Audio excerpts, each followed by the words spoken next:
Hello, BookTube. Sorry about the incredibly loud background noise. The heating vent in this room is, I suspect, clogged with dog hair and dirt and dust and lint and whatnot.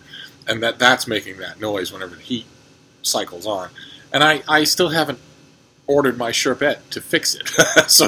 so I'm hoping that it will die down in the course of this video. But in the meantime, you'll just have to keep your eyes on the prize. So we're back down here in puppy territory, as you can see, because I'm being mauled by a puppy, for this bottom shelf of a bookcase that's full of mass-market paperbacks that I ordinarily keep a footlocker in front of this as a sort of a place to put things when I'm working on the couch. So this is the most neglected bookshelf here, and we're going through it pile by pile just to see what's in here.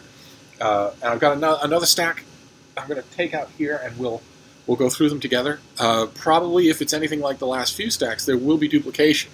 One of the goals that I have when I'm done with all this is to tear everything out of here and put all the duplicates together so I can see how many duplicates of each book I have. But anyway, we'll start with the first one here, which is this is Claudia by Robert de Maria. This is an old 1960s Roman historical novel about the poet Catullus, and ends up being, of course, about Claudia and her licentious brother and Julius Caesar, and it's fantastic. It's a fantastic historical novel that I'd be willing to bet has never been back in print. I bet it won't ever be back in print. So if you ever see this in a used bookstore, it's a gem. You really should get it. You'll really, if you like Roman historical fiction, you'll really like it. And what have we got next? Oh, okay, all right. This is the duplication I was talking about.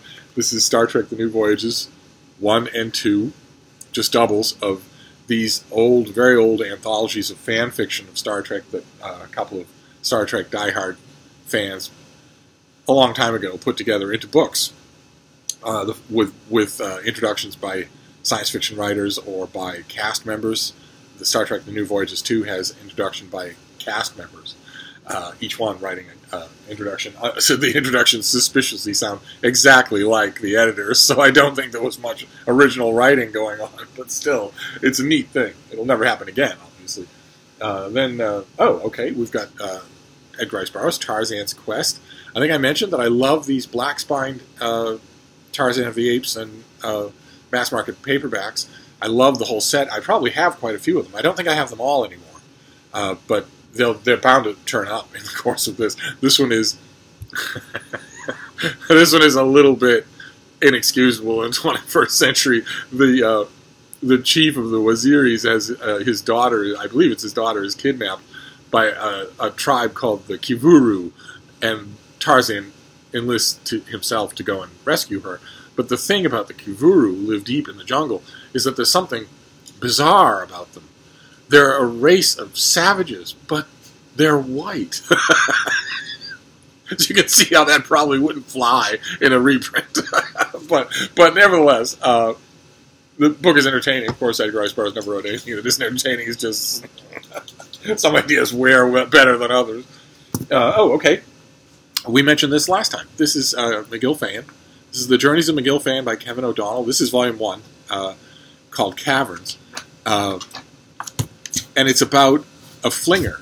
The multi-lighted tunic is the uniform of the flingers, a group of people who, for one reason or another, it's never really known. Is it a mutation caused by solar flares? Is it genetic tampering by the Far-Bian Redsglaren? One way or another, there's a small group of people who can, through their inner ability, through concentration, teleport matter, animate or inanimate, up to a certain amount of distance, in a certain amount of way, but instantaneously. So they are much sought after for commercial enterprises and whatnot. They work all day long. They go to work, they sign in, they go into their flinging booth, and they just fling stuff all day long. It has to be 918 kilos and not anything more. If it's even a fraction of a kilo more than 918 kilos, it doesn't work. They can try as hard as they want. They can't fling it. And McGill Fan, our main character, is a flinger who bucks the system. Finds a whole bunch of iniquities in the system and bucks them. And he had an illustrious childhood anyway, because when he was a little baby, he was eaten by a gastropod. And it just stood there in the middle of town square, and its abdomen was transparent, so you could see the little baby was happy as a clam inside. But nobody knew why. Was the gastropod sent by the Farbian Rescalaran in order to mark McGilfan as the chosen one? We don't know. But there are so many great characters in here, including, I think for the first 2 books, maybe the first 3, the villain of the piece, Milford Homeromy, who's just awesome. Just incredible. There you go, the heating went up. Again, like I said last time, if you ever see these books at a used bookstore and you're looking for great old science fiction, grab them because they're wonderful. And okay, all right, this is by Carol Brahms and S.J. Simon. This is no bed for bacon. This is a very rare thing. We all know the oceans of Tudor historical fiction that exist. There is an endless amount of it. But there's very little in the way of Tudor historical comic fiction, and this is the best example that's ever been written. This is a comic novel about Francis Bacon and Shakespeare and Beaumont and Fletcher and all the cast of characters in Elizabethan times, and it's hilarious. It's a hoot from beginning to end. I don't know. This is a very old paperback. I don't know what the story is with No Bed for Bacon. Whether or not some enterprising publisher has fond memories of it and has decided to reprint it. But again, you can't go wrong. If you like Tudor historical fiction, you have to read this. One of the classics of the genre. Great. Okay, this is another one of those old pocket paperbacks that just are indestructible. They're just incredibly good. And this is Lytton Strachey. This is Elizabeth in Essex, which was given a lot of publicity because of a movie, a Bette Davis movie that came out at the time. But it's actually a fantastic book. There's something quotable on every page. What a prose stylist he was. Of course, famous for Eminent Victorians. But this is a great book. And I think I kept it in this. I have it in a Penguin trade paperback. And also I think an illustrated hardcover. I think I kept this just because I love these old pocket editions. They remind me. They have such fond associations for me. Okay, and then the next one is an anthology. It's The ABC of Writing by Emma Tennant, which is just a collection of quotes and bits and pieces that she's pulled together. It's a commonplace book, really, that's arranged alphabetically. Let's see, you go to, for instance, under M for masterpiece. The true function of a writer is to produce a masterpiece. No other task is of any consequence. Cyril Connolly's famous line. Or memory. Literature transmits incontrovertible, condensed experiences from generation to generation. In this way, literature becomes the living memory of a nation. Said, ironically enough, by Alexander Solzhenitsyn. And it's a neat collection of writing connected quotes. I don't know if it exists anymore, but I got it for almost nothing and loved it, so I kept it. What's next here? Vintage science fiction. This is something I've had forever. Oh God, this came out in 1978, and I must have had it since then. This is Star Songs of an Old Primate by James Tiptree, that has Your Haploid Heart. This has The Psychologist Who Wouldn't Do Awful Things to Rats, which is every bit as moving now as it was when it was written. It has She Waits for All Men Born. It has a whole bunch. James Tiptree was a science fiction writer, sadly no longer with us, and talented at everything she did, but her short stories are genre-defining. They're amazing. So, again, as a familiar refrain, if you see any of these battered old paperbacks and they have the name James Tiptree on them, buy them. Read them. You're going to love them. They're fantastic. What's next? Okay. All right. We saw this. This is The Phoenix Legacy by M.K. Wren. This is the third book in the trilogy, The House of the Wolf. That same great old 70s style cover.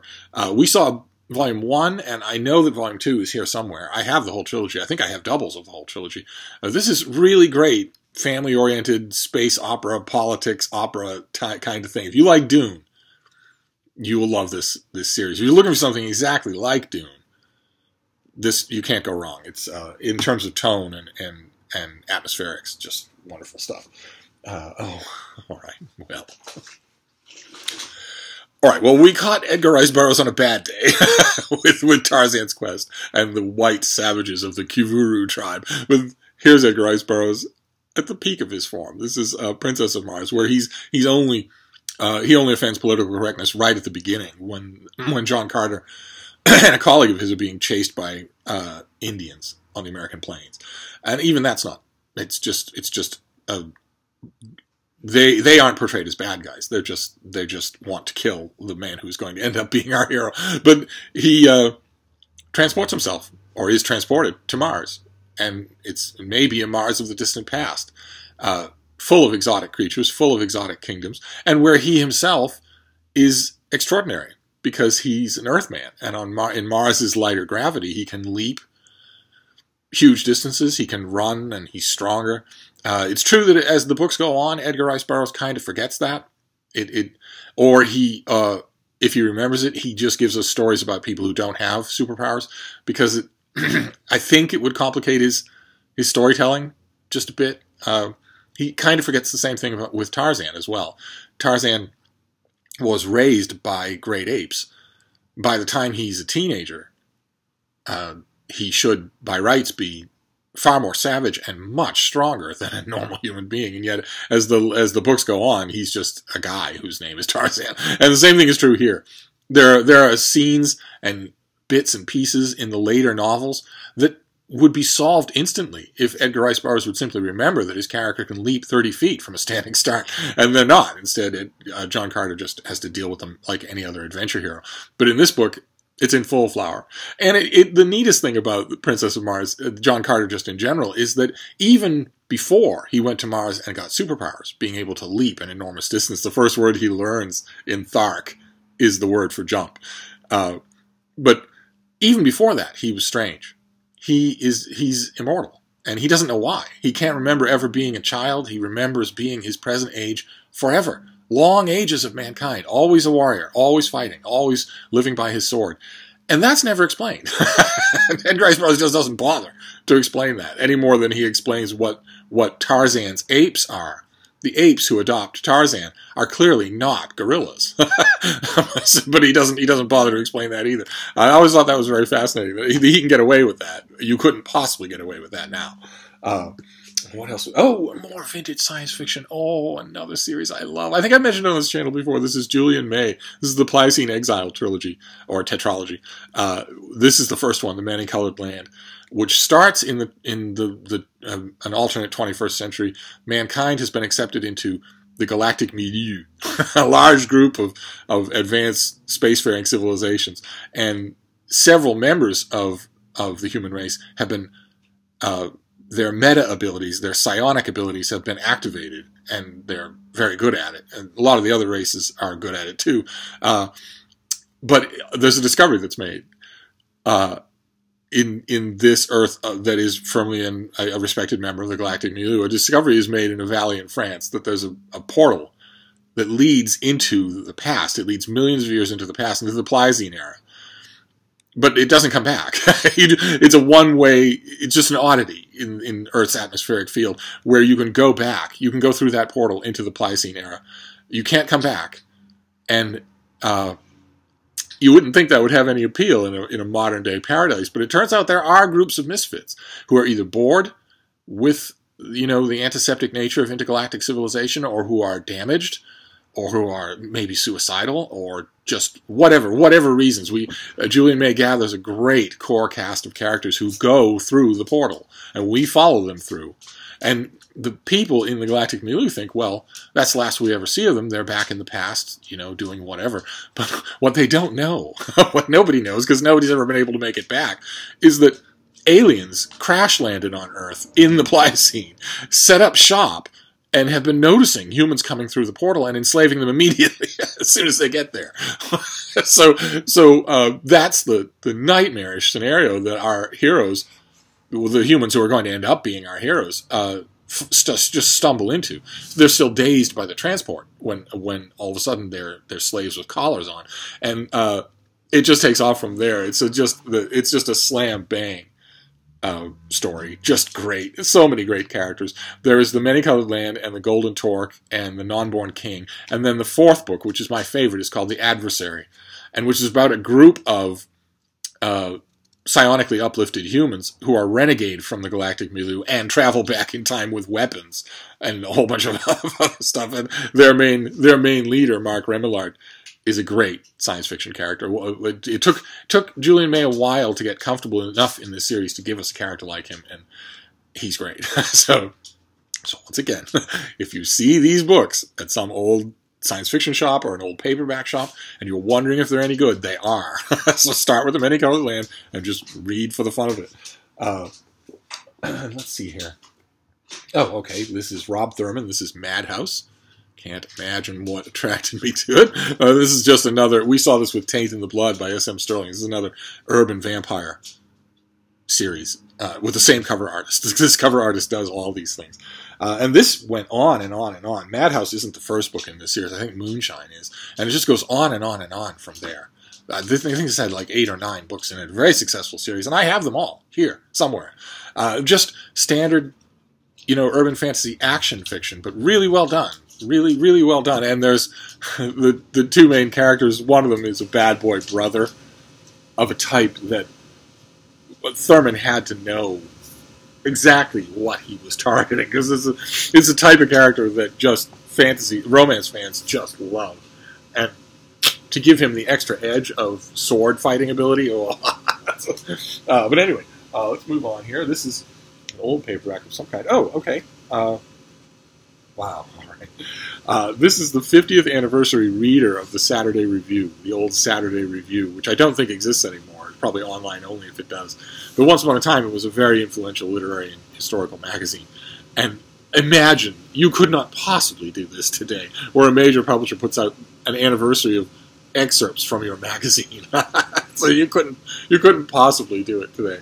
But there's a lot of great stuff in here, including one essay. I